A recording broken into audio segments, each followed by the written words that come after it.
Well, shalom. This is Beit Bamidbar, Messianic Outreach. My name's Gene, and this is our Wednesday Bible study. We are in the middle of the book of Zechariah, Zechariah the prophet, and we are doing chapter 9 today. Um, let's go ahead and get started with our looking at the bulletin. Let's see, that's not it. That's not it. That's it.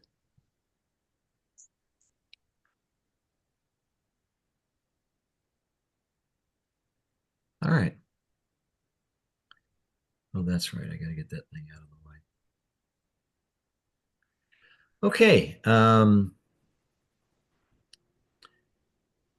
The date on the bulletin, of course, is this is set up for handing out on Shabbat, so we're not quite a few days until this is official.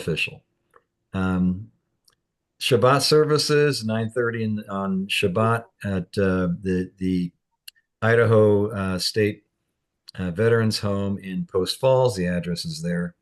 You're welcome to come. It's open to the public.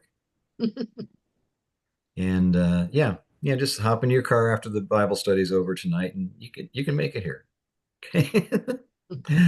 um, okay, this week's reading is Parshat Bo, which is usually translated as enter, but actually it's a command tense to come. And I'll throw this in just for the fun of it, because it's a picture of the physical setup. Um, God is not telling Moses to go to Pharaoh, but rather God is ordering Moses to come to Pharaoh. That's a different picture. Okay. In other words, it gives you the idea that God is already in the throne room of Pharaoh. He's waiting for Moses to come in. So Interesting. it's a different picture. Rather than being sent out and you'll find out how things turn out, it's rather he's calling you in because he's already there. So it's kind of an interesting point there. Um, okay, continually pray for the peace of Jerusalem. Um, very much, we need to do that. And why is this thing actually get that out of the way that way? Okay. And then next week's reading is Parshat Bishalach, and he sent out. Um, the root word there, shalach, it means to send out. The word in Hebrew is used for someone who is an emissary is shaliach, and so somebody who was sent out to do something. And we'll run into uses for that as we go through other studies and stuff. But um, so to be sent is a shaliach, being called a shaliach. Okay. Um, let's see, weekly meetings. Let's see, if you are here getting this message, then you're here on the Wednesday Bible study. Upcoming events. We have Shabbat Shirah, Sabbath of Songs coming up next week, next Sabbath, not this coming, but next Sabbath. And after that is Tu B'Shvat, the New Year for trees. And that's a traditional observation.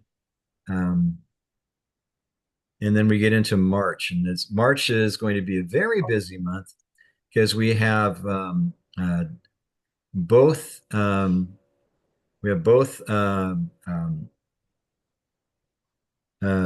Purim, which is one of my favorite times of the year, and then that's shortly followed up with Passover, Pesach. So um, we'll get into those as we get a little closer. But so we have a couple dates next month, and then we'll get into March where things get really busy.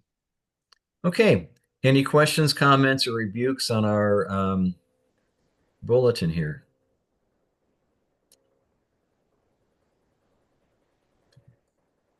Okay, let me pull up our study. Let's see, where is it? Bulletin, Zechariah. All right, this is chapter 9, where we are past our halfway mark in Zechariah, and we're going to begin at the beginning of chapter 9. Caption is Israel defended against enemies. And let's look at verse 1. A prophecy, the word of Adonai in the in the land of Hadrach and Damasek, is where God comes to rest. For the eyes of humankind are directed toward Adonai, as are those of all the tribes of Israel. In verse 2, also Hamat at its border, Tzor and at Sidon, for she is very wise. A little translation stuff going on here we need to do. Verse 1, uh, alternate translation is oracle instead of a prophecy, um, whichever kind of suits your fancy. Um, Masa literally in Hebrew means a load or a burden. It's sometimes worded that way, that the prophets have received the burden or the task or the load of carrying a message. Okay. Um, and then verse 2, also Hamad at the border, Tzor and Sidon. Um, translate Hadrach, meaning a dwelling, possessive from Cheder. If you know your Hebrew class, that means it's a room, literally a room. Um, then Tyre or Tzor in the Hebrew, or meaning Tzur, a rock, coming from the meaning of that. And then very wise, an explanation. Tzor withstood sieges by the Assyrians under Shalmaneser and later Nebuchadnezzar, and only later taken by Alexander, the Greeks. It was very prosperous through sea trade. And then just a matter of pointing this out, because I'm becoming more and more aware of this functionally. The word that's translated as Adonai in our English text is actually Yehovah in Hebrew. And when you read, so if you read Adonai in your English Bible, it doesn't necessarily mean every time you read the word Adonai, it means it's supposed to be, you know, the name of God, Yehovah, but rather Adon is simply means Lord, Master, Boss. Um, I think it's in was stated that Sarah called Avraham Adoni, my Lord, my boss. Um, so it can be a generic word, and because of the translation peculiarities amongst the Masoretes, the Hebrew translators or writers of the Torah scrolls, um, they chose something other than Yehovah, when they substituted Adonai in its place. And the reason was given that they didn't want the Goyim, the unbelievers, to mock the name of God. Um, and so they decided to make it restricted. Now, it's not what the scripture says. We're supposed to make the name of God known, and we're supposed to make our oaths in the name of God, or Yehovah. But nonetheless, this is the current model that we're working with. And we can look forward to when Messiah reigns. Um, he'll straighten this all out for us at least. Okay. Okay. Verse 3. Sora built himself a fortified tower, uh, heaping up silver as if it were dust and fine gold as if it were mud in the streets. But Adonai will dispossess her and uh, break her power at sea, while the city itself will be destroyed by fire. So this is a prophecy against um, Sidon, uh, Sidon or Tsor in Hebrew. Okay, verse on to verse 5. On seeing this, Ashkelon will be terrified. Azah too will writhe in pain. Likewise, Ekron, as her hopes are dashed. The king will anguish from Azah. Ashkelon will be without people. Okay. Um, After taking Tyre, Alexander. Okay, this is. Yeah, I should have put that slightly different. Um, After taking Tyre, Alexander went further south, and and these cities and these cities surrendered, except for Gaza. And so a little historical there. This is a not so far off prophecy. These things were kind of already in the mix um, with the Greek kingdom growing and taking over territories already, and now we have God confirming that they're gonna come through and clean up again after the Babylonians and the Persians are done. Okay. Um, okay. Questions, comments, or rebukes? Um, don't feel free to don't be shy about asking questions anytime it pops up. We can stop anywhere and discuss them. Just don't hold it back and think you'll hope you'll remember in time to get your question in before we're done for the evening. Okay. Verse 6. And a mixed people will Oh, live in. Rabbi, Yeah. Rabbi J. Yes.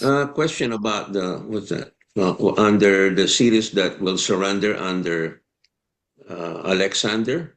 Yeah. It says here, except for Gaza. Why Gaza won't surrender? Kind of. I'm trying to understand that part. Why was the Um, exception? Basically, it's a uh, near future prophecy.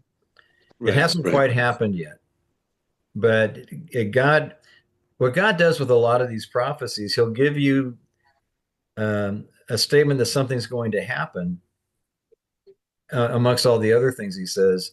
So, but when that thing He says happens, then you see, oh, okay, now I get it. And so, in the near future, when this happens, when many of the kingdoms and cities around Israel, are conquered and taken by force, or Hmm. somebody does, and then everybody else goes, you know what? It's better to be alive than to be, you know, wiped out. So we're gonna cave in and surrender to Alexander. And the one exception would be Gaza. So when you're reading this sometime after the prophecy occurred and you're looking at oh, that just happened 10 years ago, you know, everybody Hmm. else in the area surrendered and Gaza didn't, they got wiped out. So, um, they got worked over. So, that way it's a way of God showing you, if that local, that short-term prophecy came true, then everything else he says can be regarded as true. So, and you see that in these prophecies, a lot of them are not necessarily millennia away prophecies, but within 100 years or so, or even shorter.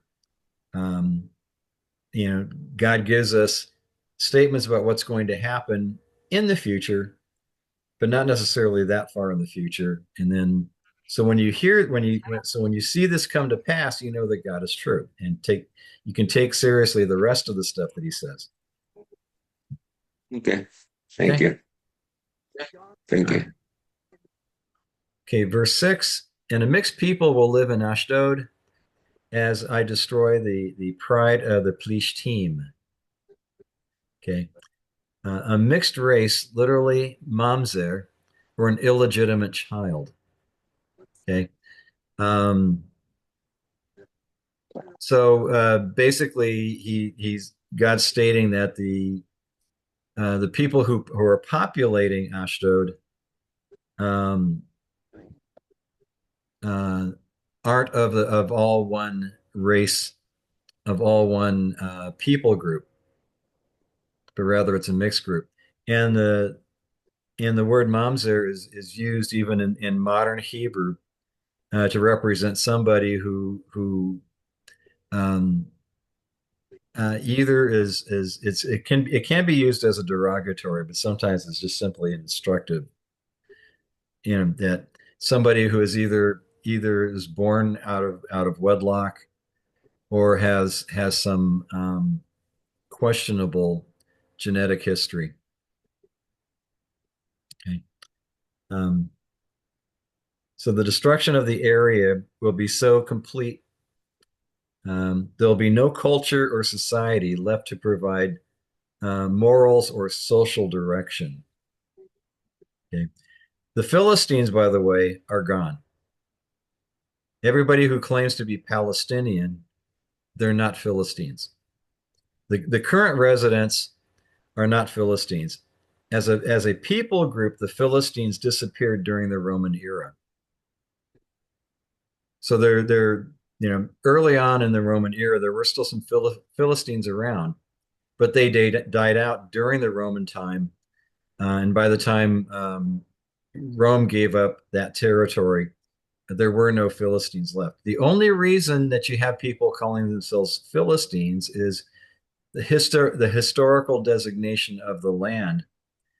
Because of Israel's rebellion, uh, the Romans wiped out the name of Israel from off their maps and changed the name of that territory to Palestina Capitola, something like that.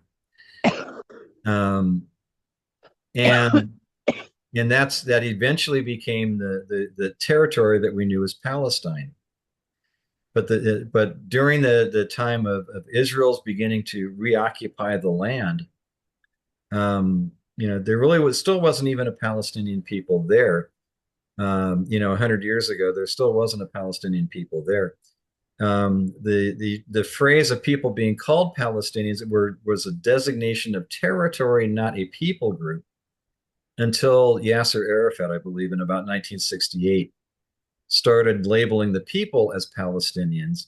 Until then, they were all Arabs living in Palestine. But he I have started a calling, question about that. yeah. Do we know during that time period where the first few generations of modern Palestinians would be coming from? What countries specifically? Was it driven by one country like Iran, or was it kind of a pan-Arab migration? Um, I think it was generally, as far as I know, it wasn't a one Hey, particular kingdom or people group amongst the Arabs that came to populate the area that used to be Israel. Um, um, yeah. Oh, I'm sorry. Um, so that when you hear on the news, the Palestinians, other than the territorial designation, there's not a people group called Palestinians. They are ethnic Arabs um, who have come into the land since the Roman occupation, and the name of the territory stuck, and it's been known over the ages as Palestine. But it's not because there's a people group living there that are Philistine. The Philistines are gone. And the people that are there are ethnic Arabs. So um, just a little bit of side information there. Okay. Let's go on to verse 7. I will end their eating meat with its blood still in it, snatching the disgusting things from between their teeth. But the surviving remnant will belong to our God. He will be like a clan in Yehuda, and Ekron will be like Yevusi, like a Yebusi, Yevusi. Okay. said inhabitant of Canaan. Okay. So what's all this mean? All right. Blood from his mouth.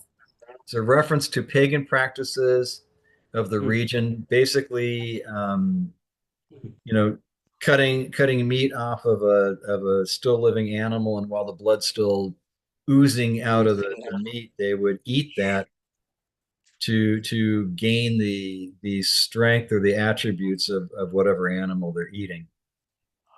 It's a pagan practice. Okay. And Pagan so God practice. says he's going to, take that away from them, right in the middle of their yucky practices. And but he who remains says and and remains he also he to God your. It's one of my literal translation attempts.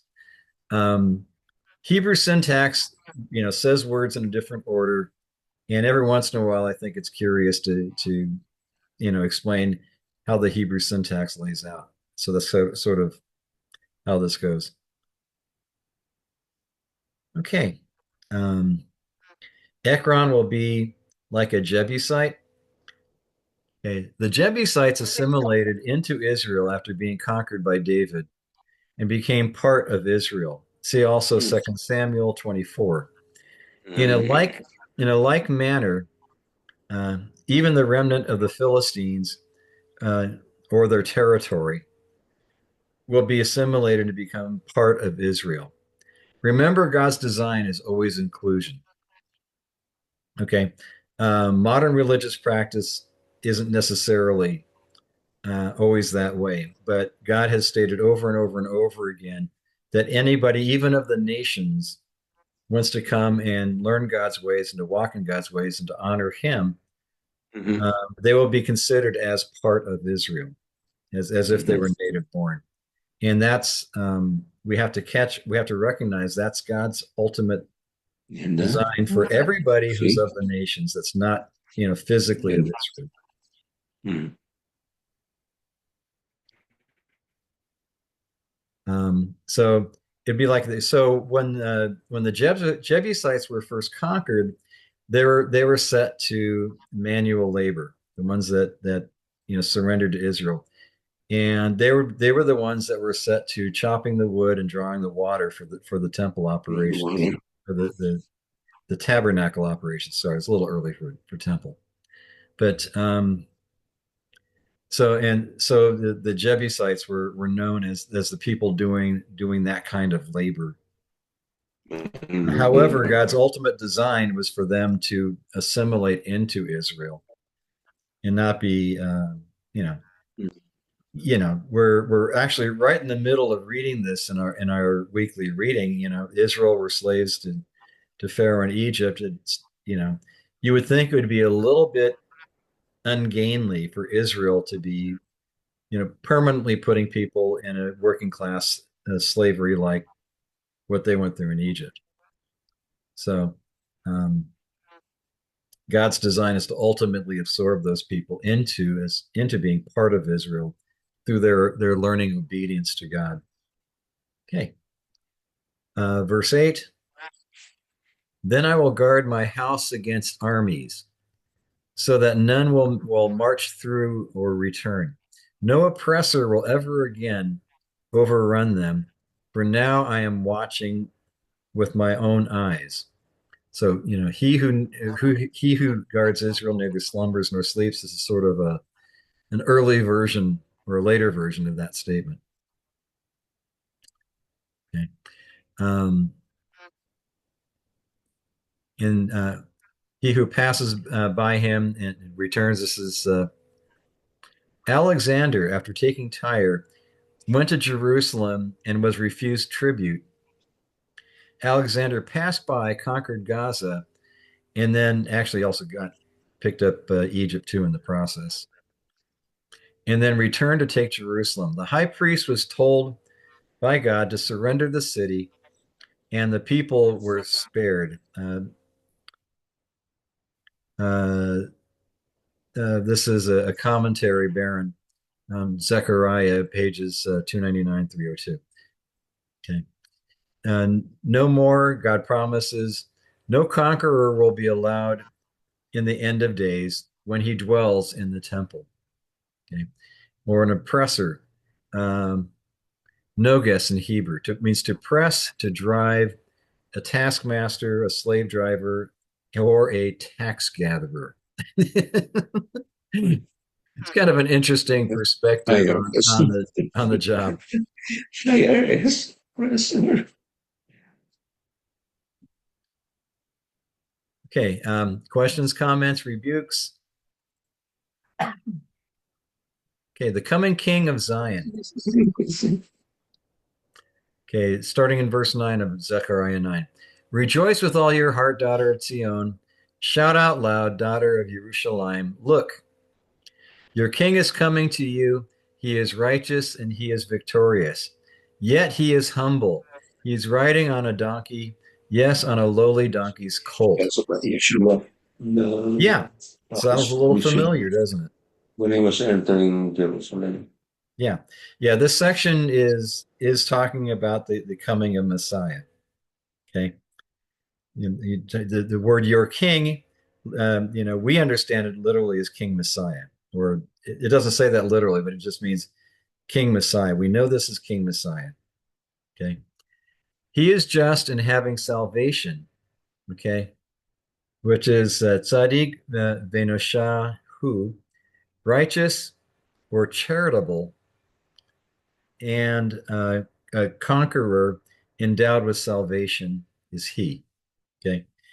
The word tzaddik or tzedek in its root, we know this because in the back of the synagogue, usually there's a little box in the back with a little hole in the top, and it's labeled tzedakah. Okay.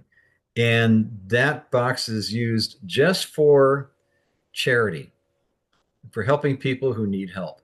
And you can put money in there. If you have gift certificates, if you want to give to donate. You can make like to go to the store and buy $100 gift certificate or something. So if someone comes and needs food, we can give them um, that food card, and they can go and eat something then. And so it's labeled just for, it's supposed to be just for charity. Um, there's the modern messianic practice is to blur that distinction a little bit and to call and put everything and ask, and people and the leaders will ask for everybody to put thing into the tzedakah, or it modern anglicizes the tzedakah box. Okay. But actually it's literally for charity. And back in the old country, we would have a separate box, labeled for, if you want to donate to the upkeep and the maintenance of the congregation, you can donate there. We had another can with it's just for buying trees in Israel, and once a year we'd count up the money and send a check into uh, somebody who's planting trees in Israel. And then we'd have the tzedakah, which is money that's set aside just for charity. Okay. And so now that's a description now. Righteous, and tzaddik is one who is righteous. Tzedakah or tzedek is righteousness or charity as usually functioning as such. Um, so This is, our King Messiah. He is righteous. He is just. Okay. And so he's lowly and riding on a donkey. Um, okay. Ani verochev achamor.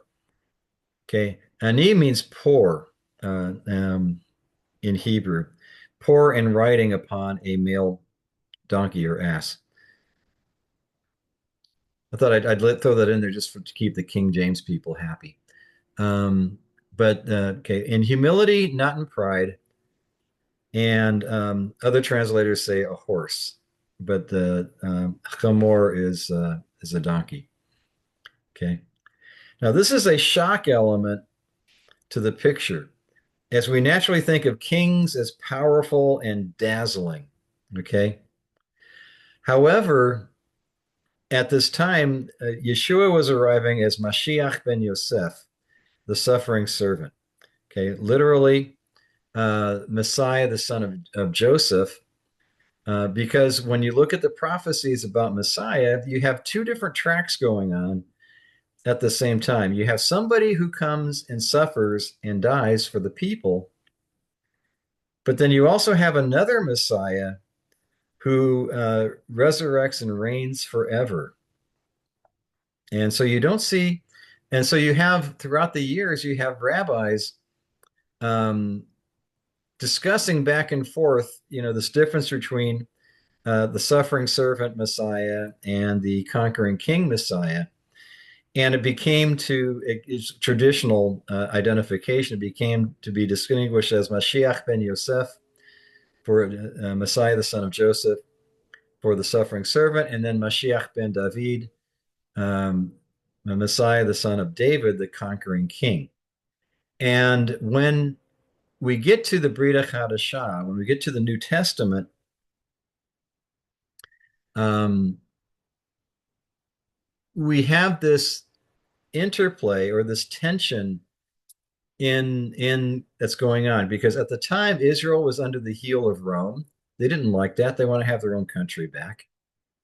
Um, and so what was being taught and what was being expected or desired was for Mashiach ben David to come.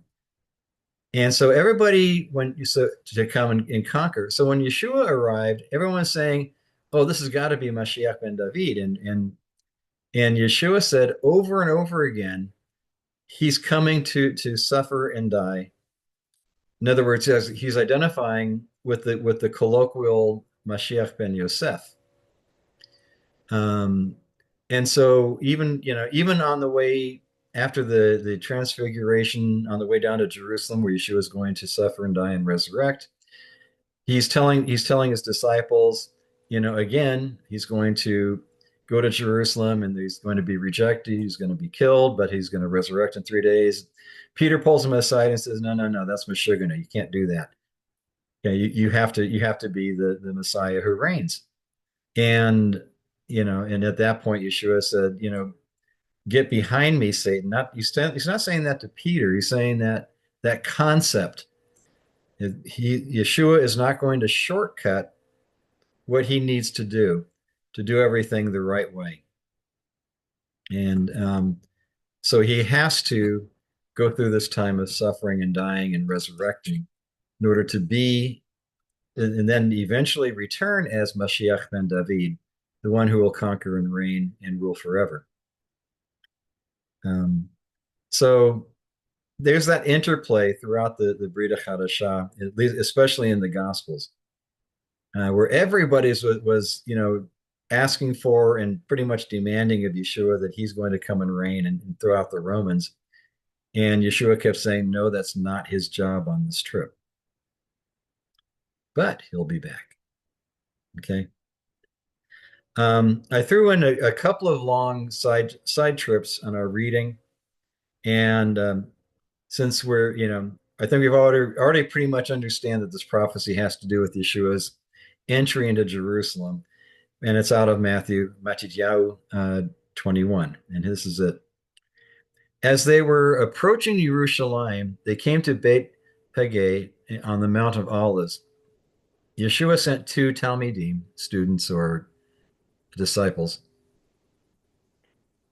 with these instructions, go into the village ahead of you, and you will immediately find a donkey tethered there with its colt, and tie them and bring them to me. Anyone who says anything to you, tell him the Lord needs them, and he will let them go at once. This happened in order to fulfill what had been spoken through the prophet. Say to the daughter of Zion, look, your king is coming to you, riding humbly on a donkey, on a colt, the offspring of a beast of burden. So the Talmidim went and did as Yeshua had directed them. They brought the donkey and the colt and put their robes on them, and Yeshua sat on them. Crowds of people carpeted the road with their clothing, while others cut branches from trees and spread them on the road. And the crowds ahead of him and behind shouted, please deliver us. Okay, the Greek text we're going to follow that is Hosanna, but in the English, Hosanna, which is actually um, um, in the Hebrew is Hoshana, which means please save, or Hoshianu, save us all. Okay. To the son of David, again, they're looking for David. Blessed be he who comes in the name of Adonai. You in the highest heaven, please deliver us. That sounds familiar. It's, what's it, Psalm 1, I want to say 126. That's not right. Is it I think Psalms? it's Psalm 118. Thank you. Yes, 118. That What? was close. Okay. So, this was all you know, this was actually in fulfillment of a prophecy that these things would be called up for Messiah as he's entering Jerusalem. Okay. When he entered Jerusalem, the whole city was stirred. Who is this? They asked. And the crowds answered, this is Yeshua, the prophet from Nazareth, from the Galilee. So that's that's a little sidestep there. You can see that what is pretty obvious to us now because we're looking back to it. And when people, especially people who know the Torah, the Tanakh, the Old Testament, you know, uh, when they come around to reading Zechariah again after they meet Messiah, suddenly the lights are going on, and the sirens are going off, and whoa, where'd this come from? So let's get back to our text. Any questions, comments, or rebukes at this point? Okay, don't be shy. Yeah, Mary. Okay, yeah, Rabbi Jin. Okay, regarding good point. I just kind of like about how the article in Matthew when he approached Jerusalem, mhm, Yeshua riding on a donkey, and all the people were welcoming him with great joy about what did it say?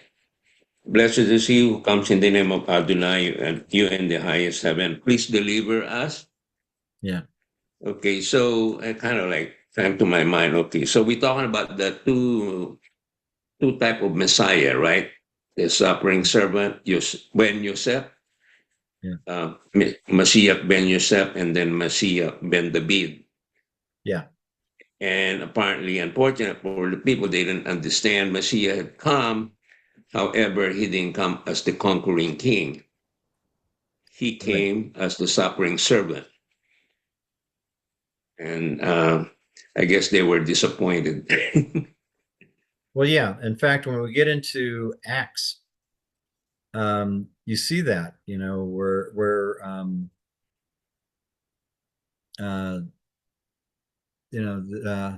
gosh, no, I'm blanking on my details. There was That's why they give even in you. the book of Acts, it was said, we understand, especially in Acts chapter 2, now we understand how this works, you know, and that Yeshua had, after he resurrected, everyone's saying, come stay with us, and he says, no, I got to go, because if I don't go, then the Spirit won't come, which has happened in Acts chapter 2. And so, so what was it? The Ethiopian eunuch who brought up the question in Acts. We thought this guy was going to be something great, but it turns out that, you know, we don't know what's going on here. So, there was a Philip that went and talked to the eunuch and, explained everything that they knew up to that point, and he became a great convert to God and to Messiah. Okay. Um, Back to verse 10, Zechariah chapter 9. I will banish chariots from Ephraim and war horses from Jerusalem. The warrior's bow will be banished, and he will proclaim peace to the nations. He will rule from sea to sea and from the Euphrates River to the ends of the earth. Okay. Um, so the net result of Messiah coming is that Messiah will reign in Jerusalem. And we know from the other prophetic information that he's going to rule with a rod of iron. A rod of iron, of course, is not a friendly thing.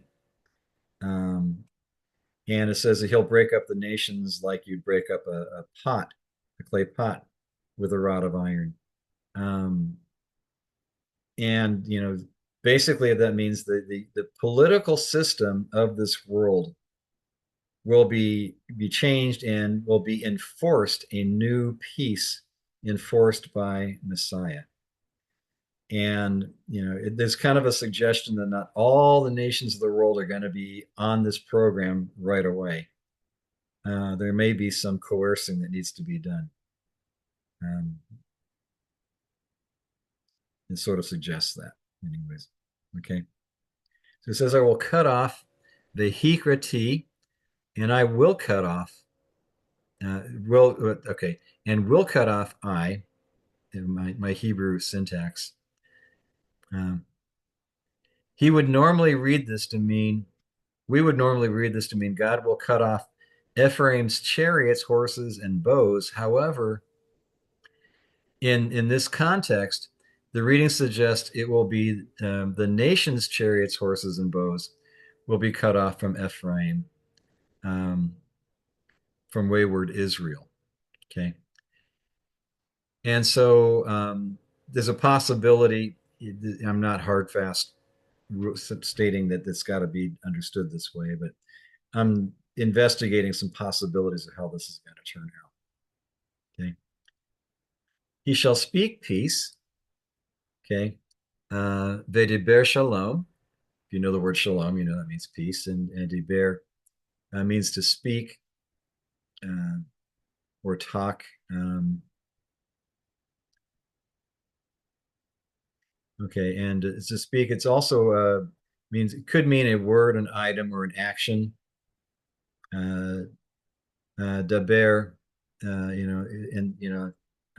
by Daber Adonai al Moshe, and the word, and is usually translated as word of the Lord was given to Moses, and so it's it has a various different meanings. So when you run into Deber, you want to look at the context to see how you're going to translate it. Okay, Messiah will speak peace, that is, make an action out of peace with the nations. So the question would be how, and so you want to take a look at Psalm 2 to get an idea of how this is going to work. Okay, so I'm suggesting this. Why are the nations in an uproar? The peoples grumbling in vain. The earth's kings are taking positions, leaders conspiring together against Adonai and his anointed. They cry, let's break their fetters, throw off their chains. He who sits in heaven laughs. Adonai looks at them in derision. Then in his anger, he rebukes them, terrifies them in his fury. I myself will have installed my king on Sion, my holy mountain. I will proclaim the decree Adonai said to me, you are my son. Today I became your father.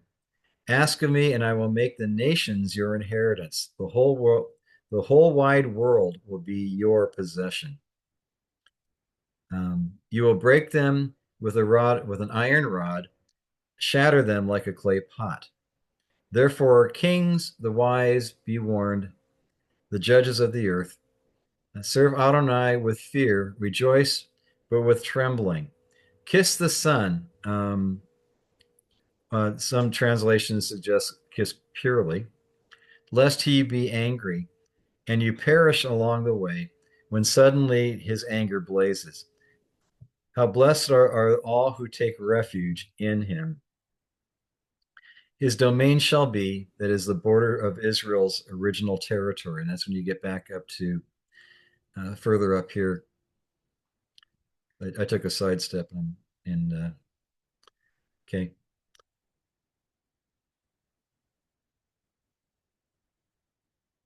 Let's see. Anyways, it's interesting because the territory of God that God has given to Israel, he repeats this many times, but the actual territory that the nation of Israel today occupies is a small piece of the total that God said he was going to give to Israel.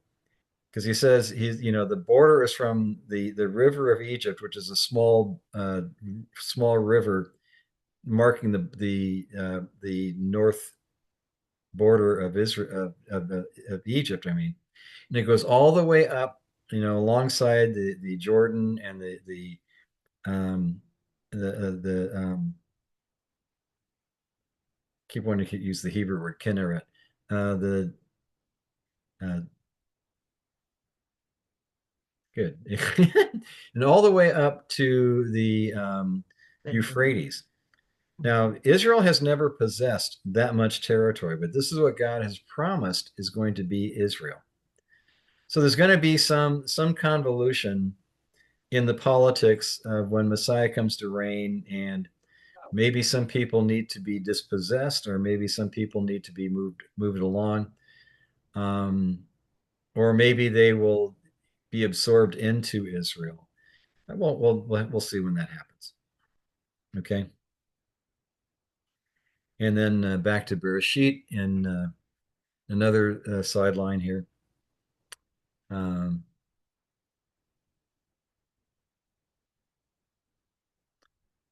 It says God called the light day, and the darkness He called night.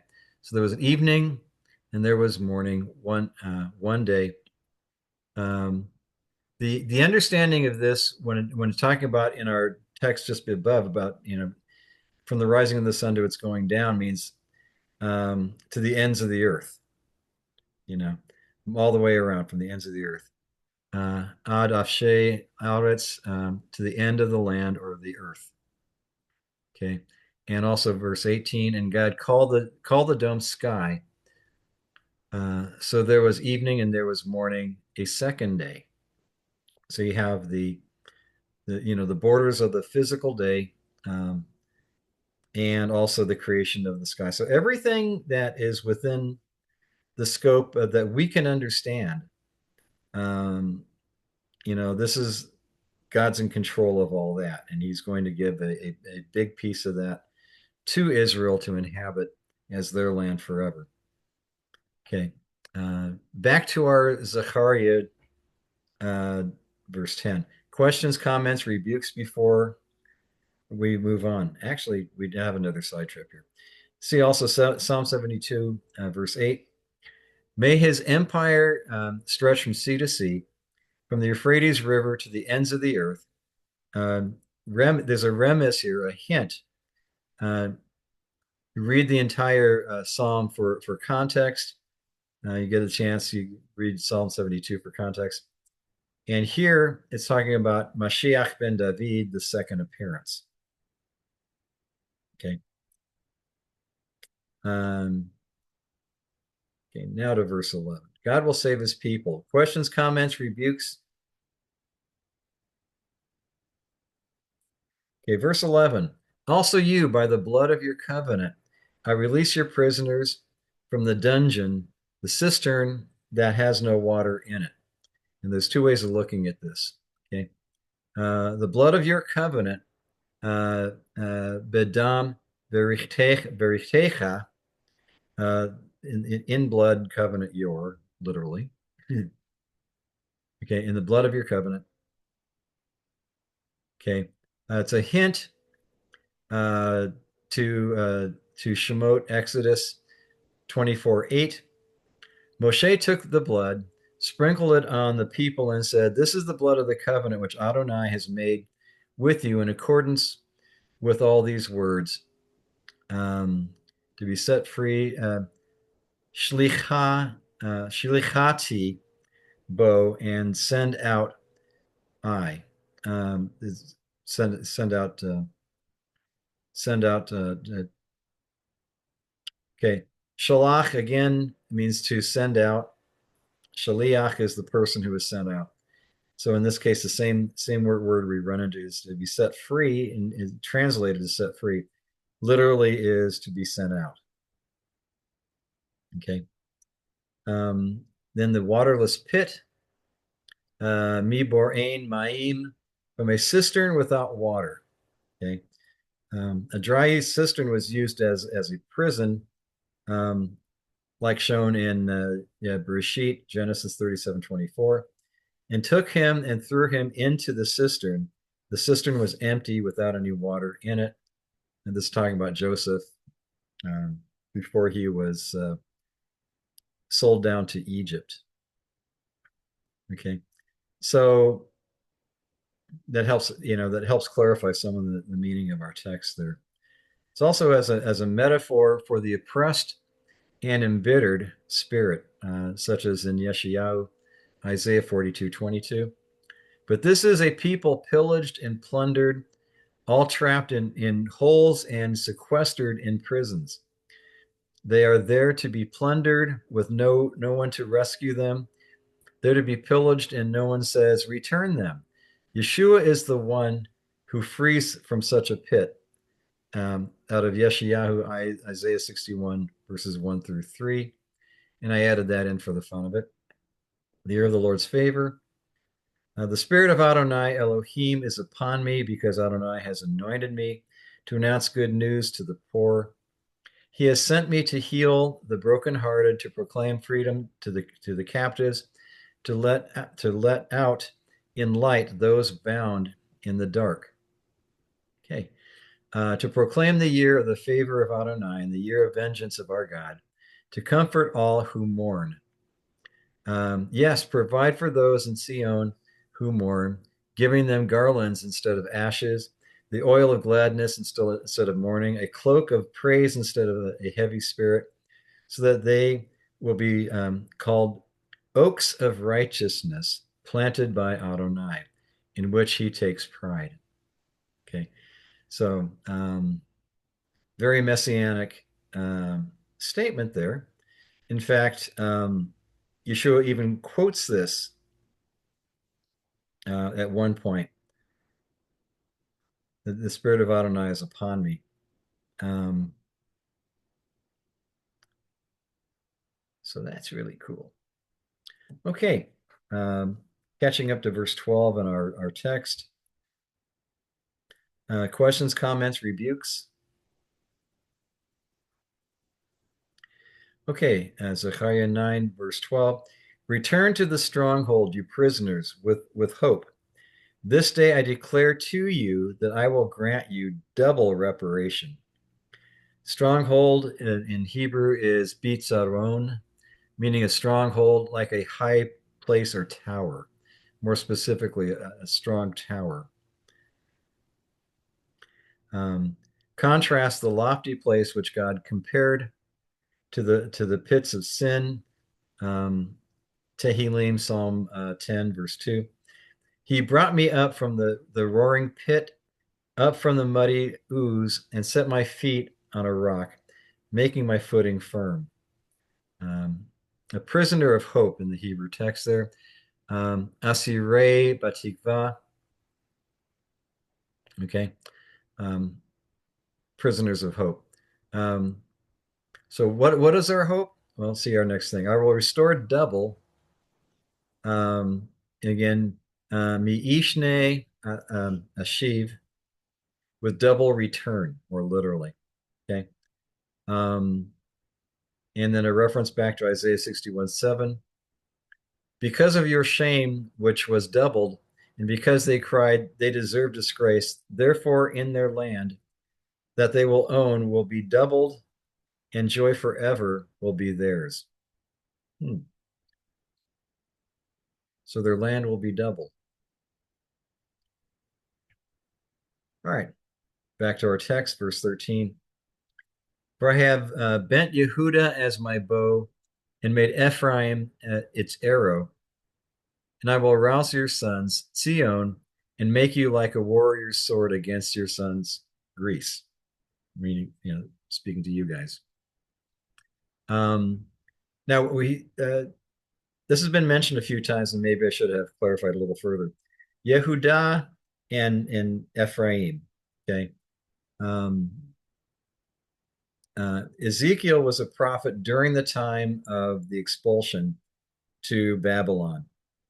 And so at the time, the kingdom was considered to be divided into two sections: the southern kingdom of two tribes, um, which in our chapter here, he's using Zion, is Jerusalem, as his uh, way of identifying.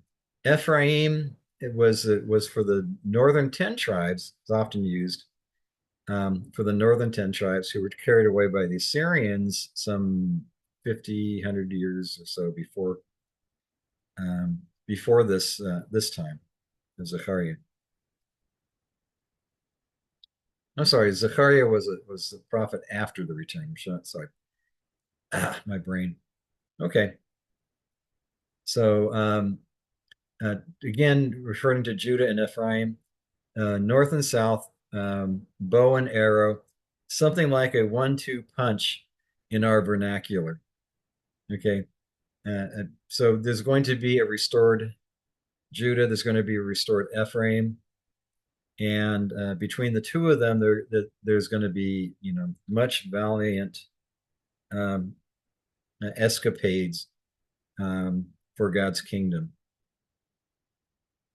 And then at the end, uh, let's see, this where I bent Yehuda with my bow, made it. I will rouse you, son Zion. I will make you war sword against your sons, Greece. So the object of this prophecy shifts from the nations around Israel to Greece, who for a while, not a while yet, but will eventually conquer the land of Israel, and will try to make Israel subject to the rules and society of Greece. Okay. Um, However, God's already said that you know the people of Israel, even even as a southern and northern mix, will do valiantly and eventually throw out Greece. Okay. The problem is that Israel's problem with Greece does not come for another few hundred years. Um, this is a translation problem. The word translated as Greece, Vayan, or Ionia, actually, what it transliterates. Actually, in modern Turkey, about halfway down the eastern coast. Excuse me? So, sorry, western. Yeah, I'm thinking from the Aegean. It's that's on the western side of the landmass of what was in New Testament times called Asia Minor. Okay, the western coast. Um, since the prophecy concerns the end of days, The people coming from the Ionian region will not be Greek, but Muslim Turks. Okay,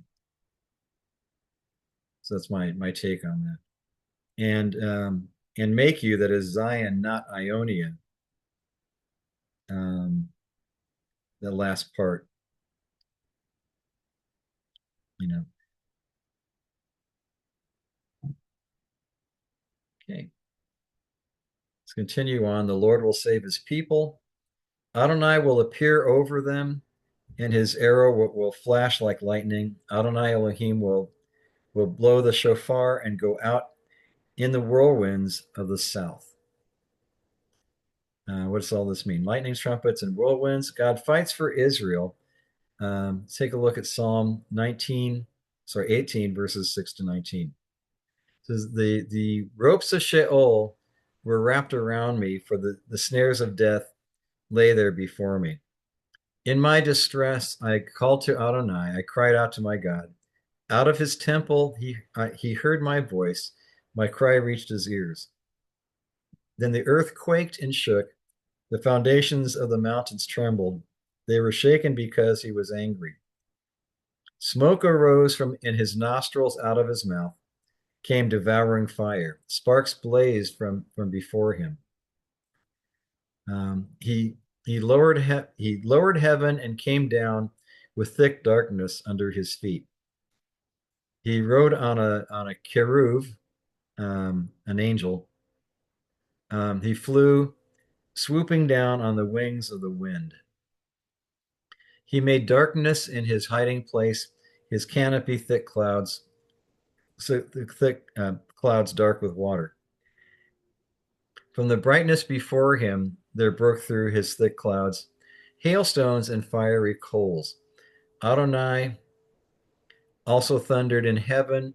Ha Elyon sounded his voice, hailstones and fiery coals. Okay. Um, he sent out arrows and scattered them, um, shot out lightning and routed them. The channels of water appeared. The foundations of the world were exposed at your rebuke. At the blast of breath from your nostril, he sent from on high. He took me and pulled me out of deep water. He rescued me from my powerful enemy, from those who hated me, for they were stronger than me. They came against me on my day of disaster, but Adonai was my support. Okay. So this is King David talking about his circumstance, but we know God will behave this way for us as well, especially in the last day. But even during these times, God will still support us in this fashion when it suits him to do so. Okay. Verse 15. Adonai Tsevaot will defend them. He will devour and trample the trample the sling stones. He will drink and roar as if they had drunk wine. They will do that. They will be filled like basins and like the corners of the altar. Okay. So what does it mean? They shall devour and subdue. Out of Tehillim, Psalm 60, verse 14. With God's help, we will fight valiantly, for he will trample our enemies. With blood is not in the Hebrew text. Perhaps a picture like the altar is drenched with the blood of the offerings, so shall the soldiers of Israel be drenched with the blood of their enemies. Please note the drinking of blood is forbidden. So this passage and translation cannot be literal. Okay. And just for the fun of it, I threw in that a citation from Devarim, Deuteronomy 12. Just take care to care not to eat the blood, for the blood for the blood is so the blood is the life, and you are not to eat the life with the meat. Don't eat don't eat it, but pour it out on the ground like water. Okay, and then verse 16 back in Zechariah. On that day, Adonai their God will save them as the flock of his people, for they will be like gems in a crown sparkling over his countryside. Like jewels of a crown, God puts Israel on display and proudly shows us to the nations. That's a kind of a great idea. Okay, we're gonna be what God shows off to the world, and so it's probably good for us to get used to following His commandments now, as it'll be easier for us to make the transition. Okay, and then verse 19, back to our text. What wealth is theirs? What beauty! Um, Grain will make the young men brave, sorry, thrive, and new wine, uh, the young women. The grain or new wine. Blessings of God for obedience. And this is actually the part of the root contract between God and Israel. Um, that if you know, let's go ahead and read it. It says out of Devarim, chapter 11, verses 13 to 15. So if you listen carefully to my mitzvot commandments, which I am giving you today, to love Adonai your God and to serve him with all your heart and with all your strength, your being, then then says Adonai, I will give your land its rain in its right season, including the early fall rains and the late spring rains, so that you can gather in your wheat, new wine, and olive oil. The point of the okay, sorry, next verse. I will give you your flesh, fields grass. Sorry, I'll give your fields grass for your livestock, with the result that you will eat and be satisfied. Okay. The point being, um, part of the contract is that if Israel follows God, He's going to make it rain. There's going to be lots of food. You're going to have big families. You're going to have a big, strong nation. No one's going to want to mess with you. If you don't follow His ways, He's going to hold back the rain. There won't be so much food. You're going to have small, weak families. You're going to have a small, weak country, and everybody will want to mess with you. And that's the basis of how the covenant is put together. Um, which is why when we finish up Sukkot at the end of Sukkot, we shift from praying for dew, but we also pray for dew and rain. And we start praying for rains in its proper time, because that's when you need the rain for the crops to grow. You don't want rain during the harvest season, especially for the grain crops, because that's a big awful mess trying to harvest in muddy ground. Um, and it's very, very much more difficult. Um, so the idea is that the blessing of God comes to us through the rain, and the timing of it in Israel is the rains begin in the late fall and through winter, and then you also have you know uh, early rains and later rains, uh, which promote the crop growth at the right time, when it happens at the right time. Okay, it's kind of a arm load there to cover, but we got through it. Um, any questions, comments, rebukes?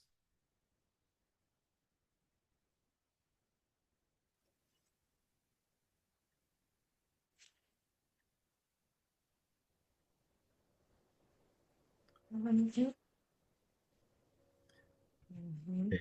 Sorry, what?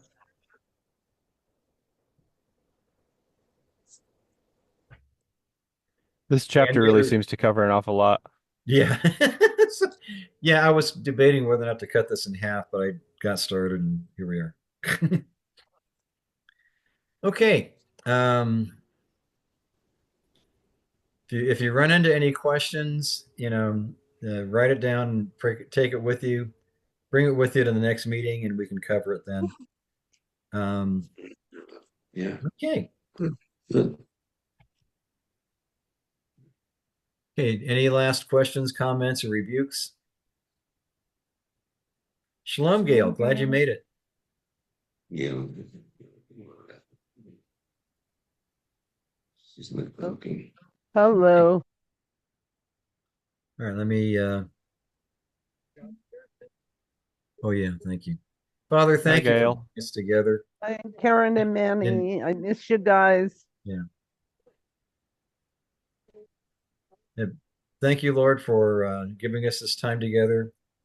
Bless us and bring these words that we've studied today in our minds and in our hearts that we may learn and review and just keep them on our hearts and minds, that we can grow and walk more carefully with you, to love you more and to take you more seriously all the time.